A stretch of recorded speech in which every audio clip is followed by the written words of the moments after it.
Hello everyone and welcome to Sportstar's Match Point Paradox, and today we'll be talking about the IPL 2025 match between Mumbai Indians and Sunrisers Hyderabad. Mumbai clinched a very comfortable 4-wicket win, even though there were a lot of unnecessary drama towards the end. We would have been doing this video a few minutes earlier, but here we are.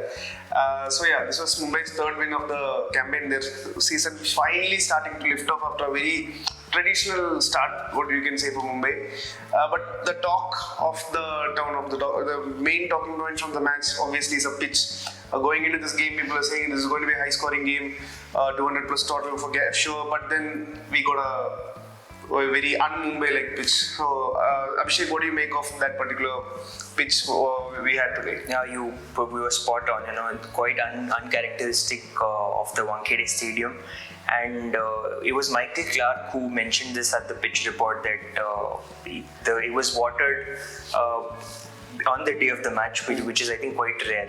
And when he came out to give the pitch report, he said it's still quite damp, and if you're poking your finger or a pen on the surface, it's sort of caving in. And that gave that impression in the first 6 overs as well. Sunrisers just managed 46 runs.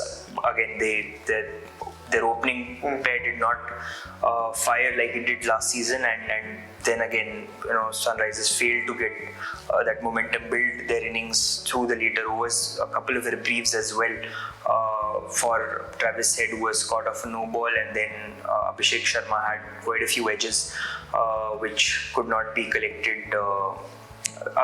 Travis Head, he scored 28 runs of 29 deliveries. Less than 100. Less than 100 strike rate. Not every day you see him doing that. Credit to also the Mumbai Indians bowlers who kept bowling those off-cutters, taking the pace off. But who do you think was the pick among the... It's a surprising choice considering that they have a huge army of bowlers, but it was Will Jacks who was the pick of the bowlers. 3 overs, 14 runs given and 2 wickets taken. And the best part is I don't think he would have bowled all 3 overs if not for Karan Sharma getting an injury quite early in the game. He was their best bowler in the last game, but I think took 3 wickets. But because he got an injury early on, they were forced to turn to Will Jacks, which turned out to be a blessing in disguise, as the Sunrisers team has a lot of left-handers, especially in the top order. So having Will Jacks off-spin turned out to be a pretty good deal for them. And he then followed it up with a good outing with the bat, 30-odd runs, which helped Mumbai get off that early sticky phase and settle into the chase. Will Jacks had a great game, probably the best game he has played for Mumbai in this season. It seems to be that their plans are finally working out. Rohit doing the typical Rohit start in the beginning, Rickleton firing, and then Will Jacks also getting into the groove. It's good, it all looks good, but in the Mumbai innings, highlight probably was no ball decision. Which left us scampering for the MCC rules and stuff like that. Yeah, I mean, comedy of errors, you can call it maybe. Sunrisers Hyderabad itself, dropped a few chances. They were not up to the mark in the field, and then you finally get the wicket. Zishan Ansari was the bowler, beg your pardon, and it was not his fault. He was given a no ball. The reason was that he collected the ball in front of the stumps. Klassen collected the ball in front of the stumps. Cummins took the catch. Zishan Ansari was the bowler. Cummins took the catch, and the wicket was the decision was reversed, and Rickleton got a second life, which he admitted this is a rule which I think no wicketkeeper would want to stay in the game, but that's how the game is. But that was not the only sort of a delay in the game. Towards the end, Mumbai Indians took an eternity to finish off the game. They had some 1 run to chalk off, and they saw 3 wickets go down. One was Hardik Pandya, Naman Dheer.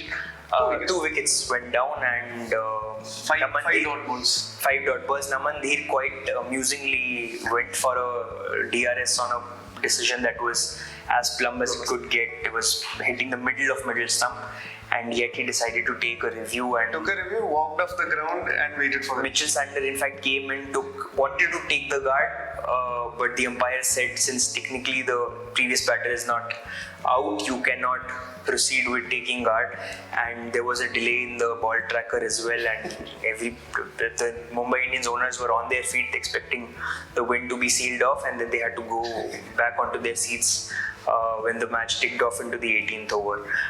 When all said and done, Mumbai Indians, do you finally think they're gaining that momentum, getting into their strides? Yeah, I think they have probably, just like I mentioned, they have finally cracked how to fit in there all of these top order batters. They have, I think, 5 players who ideally should play in the top 3. But it just looks like they have finally cracked the code. Rohit playing the way Rohit does is a big factor in it. I think in the second half of the season, Mumbai is going to be a team to watch out for. I think they will probably get there. And on the contrary, what do you think about Sunrisers? I mean, like personally, I think their batting order relies too heavily on Abhishek and Travis Head, like last season. And when these two do not click, the rest of the batting order just falls apart. Yeah, as much as it is about their batting, I mean, how top order heavy or dependent it is, they are. I think the bowling is something is a bigger concern. Their bowlers are not able to, even though the conditions were clearly bowling friendly, they were never able to control Mumbai's innings at any point. Because the Mumbai batters kept on scoring boundaries, and it was over before they could get a grip on the game. So I think in the bowling front, Sunrisers lacks info. Just to add on that, in fact, today we saw Mohammad Shami sort of not get the right lines and lengths, and then Rahul Chahar was brought in as an impact player, and then he eventually ended up bowling just 1 over. And Mohammad Shami had 1 over left, which he was not allowed to bowl. He was subbed off.